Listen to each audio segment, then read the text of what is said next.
I'm here with Shelli Ryan. It's great to be back. I think we last talked about 3 years ago here at the same place. We're just finishing up at the CX Summit in sunny Cartagena, even though I think it's gonna rain today. But put on by BPrO, the event keeps getting bigger and better, and I'm super excited to catch up with you. And especially as somebody who is an expert in communications, who runs the leading communications firm in the BPO sector. The theme this year, as it is kind of at all of these types of events in the past year or so, has been on artificial intelligence.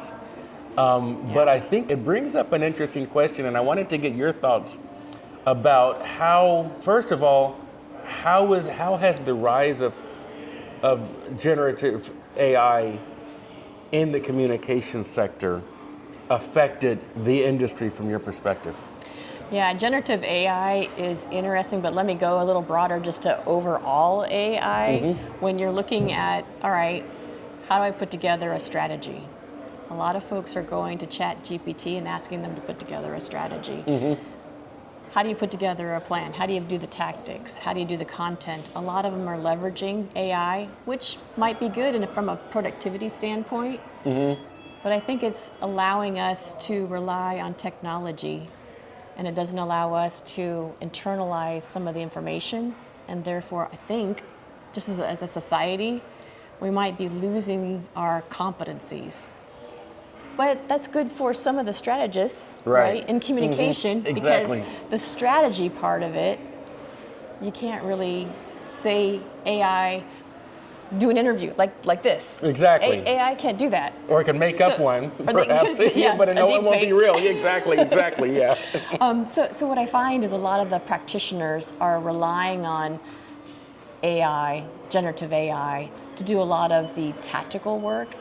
But the good news for us, when we represent some of the global brands and the global CX technology companies and the BPOs, some of our practice and our experience and some of the face-to-face can never be replaced.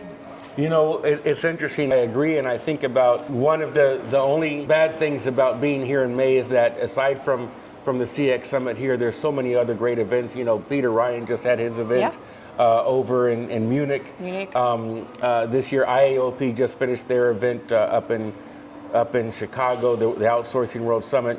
Horses for Sources in New York. That's right. And Avasant also had their client focus event as well. But the point is that people go to these because they want to get insight, and people go to these because they want to hear from experts. And no matter what AI can do, no matter if they want to go and get some kind of listicle about the 5 top reasons you ought to change the batteries in your calculator or something like that, that's fine. But I think that there's a differentiator between people that are doing content marketing and just putting out pablum, and half the time it's not even really designed for human eyes. It's just SEO content and things like that, to things that are really tailor-made for human consumption. And the discerning executive or decision maker is going to be more particular in what he or she consumes, and that's where I think a communications strategist becomes even more important than in the past. And to that point, I think a lot of the communication strategists are looking at the overall market of BPOs and saying, I need to find a differentiator. I need to find my firm's value prop in the revolution and evolution of AI. And that's what we did last year as a firm. Ad Hoc's been in business for 29 years, serving 115 BPOs in 69 countries, so we've kind of been around that block a few times. So what we found, Loren, was that one of the things we can help differentiate from AI and some of the technologies, as you rightly pointed out, was some of the one-to-one consulting from a business strategy perspective, a go-to-market strategy, helping to understand who's the ultimate buyer in a new territory, how to get more clients. And in reality, what we found was some of those one-to-one meetings, like, for example, here at BPrO, some of those events. They cannot be replaced, and they are what some of the decision makers are hungry for, where they're looking for peer-to-peer networking. They're looking for genuine relationships, long-lasting, right? Because I've been going to BPrO for the last 3 years, 3 or 4 years. And it's just good to have relationships. You really can't have relationships with, I mean, so you can with AI, but it's That's artificial. Kind of creepy, yeah. Yeah, it's like science kind of fiction, creepy. right, yeah. But, you know, in reality, I think about it this way. AI is narrow intelligence. Give it something, it spits it out. Good to go. Humans are broad intelligence, and we can put perspective and context. And so if you're looking for broad and context, that's where we play. So how do you put that into a BPO to win more clients and more revenue? The strategist can help you to determine what's the market doing, right? And then how do we communicate with the market? And as you said, you know, it's not the 5 tips content, right? It's more like, how can I get you in front of 4 or 5 decision makers that'll say, yeah, I want to do business in Colombia, Peru, or Argentina. I want to bring my business there. It's the one-to-one. I mean, after COVID, people are going, I want to be in person. Absolutely, absolutely. And I talked to one of our friends, Nicholas, who you know. Right. And I was telling him this morning, you know, 90% of success is showing up. And, you know, and as you know, one of the niches where I've worked and had a lot of experiences in helping investment promotion agencies and in helping governments attract BPOs. And you're not going to attract an executive from a company with 50,000 employees by putting out a 10 tips article that's designed for SEO ranking. Because the only people that are going to the only thing that's going to read that are bots that are out there looking at, and spiders looking at SEO rankings. You know, are you writing for bots and spiders, or are you trying to reach the executives who can make the decision and say, let's open up operations in your country or your state or province or whatever the case might be? And I think that there's even more of a need now for communicating with people, and there's a difference. And I think that there's almost going to, it's like a pendulum swing, and I think that what we have now is you're going to have AI writing for AI. Okay, and you have, okay, write me an article that gets me a SEO ranking with Google. But that's going to make it even harder to reach executives and decision makers and people who control budgets through traditional channels, because they're not going to be there anymore. So they've got to go to an expert like you to say, how do I reach these people? And one is, yes, you're an expert in putting out content, but I also know that you're experienced in this industry and you know the people. One of the most valuable things that somebody like you can do is to say, let me connect you with this person. Or I've had people, you know, I've had clients go, what conferences should I attend? And I'll say, for what you're doing, this one isn't the best, but you ought to consider that one. And it's not anything that's my favorite or this isn't, but for what you're doing, that one's not the best. And maybe it is the best for this other client with this other objective. And that insight, I think that the key is that you and ad hoc and people who do what you do, aside from, yes, you have a team of people I know that can put out content and things like that, but at some point that might be replaced. You know, at some point, you know, when they raised the minimum wage in Seattle, McDonald's put in kiosk and you press the button to place an order. Okay, so you can replace that at the low end, okay, but that makes the high end even more necessary, wouldn't you think? More desirable. And going on that same analogy about McDonald's, so we like to go inside the dining room. We like to sit down, have a meal. I don't want to go to a kiosk and have a bag and then sit in my car and eat my whatever, Big Mac. They have commoditized and depersonalized the experience. And therefore, you probably saw their quarterly earnings in the complete toilet, is terrible because the CX experience is negative.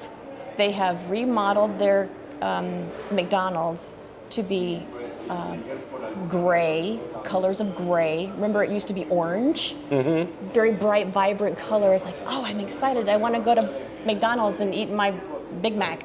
Now it's a kiosk. You can barely get somebody to talk to you. And at least where I'm from in Las Vegas, they took away the pop machines. Oh, gee, really? Yeah, you can't even get a pop. So I guess what I'm trying to say is, it's at what point do you use these cost-cutting measures to help your business when in reality you're making other high-dollar volume customers run away from your business because they actually want to be in the environment and they're not there anymore because they just say, I'll go somewhere else because you've made it so unpleasant to be there. You need to use technology to help you understand your customer and to know your customer and things like that. But sometimes you can take it too far. There was a speaker that talked about lifetime customer experience yesterday. And if you don't focus on that, and if all you do is you send people automated messages generated by AI, then those companies that do a better job, that take the time to communicate with you properly, are going to win those customers over. And there's always going to be the low market, bottom price conscious dollar store kind of thing. Yeah. But for everybody else, the most desirable customers, those firms that put in the work and the attention, can win the most profitable customers away. Yeah, I agree with that. And back to our premise of, okay, how do you use AI in a BPO world to win? I think rightly said, is that you use it selectively when it makes sense. So it's not for everything. And I think people have to be cautious to think through, would AI work here? Yeah. Like strategy, would it work here for content? Would it work here for whatever? The second tip is that, not AI generated, but the second tip is you have to determine at what point you get involved with the tactics. Meaning, some folks come to us and say, we need digital marketing. And of course, the next question is, why? Why do you think that? Well, they don't know why. Well, because everybody else is doing it. Oh, I need SEO, I need this. We step them back and say, what is your sales narrative? What is the story? What's the value prop? What's the elevator pitch? What's the key message? That go to market. That's where I think people can win if they stop a moment, pause, step back, and say, do we have the right message? Do we have the right message to go in the United States? The answer probably is no. If something's working in Colombia, Peru, or Argentina, and it's working there, different buyers in the States. So you got to determine, is your story resonating? And then the second question is, all right, now that you have got your story and your narrative, who are you going to go after? Who's that target?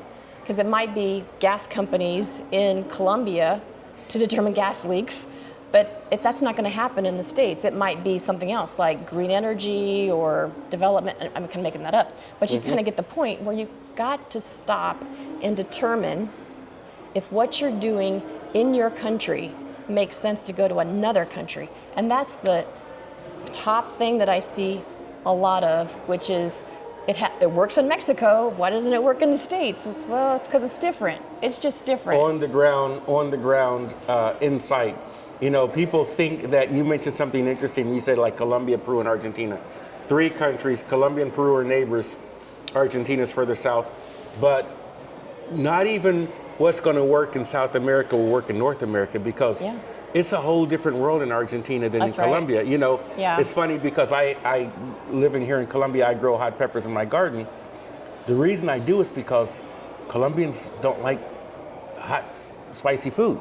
I'm generalizing. Some Colombians, somewhere does, but it's not part of the cuisine here.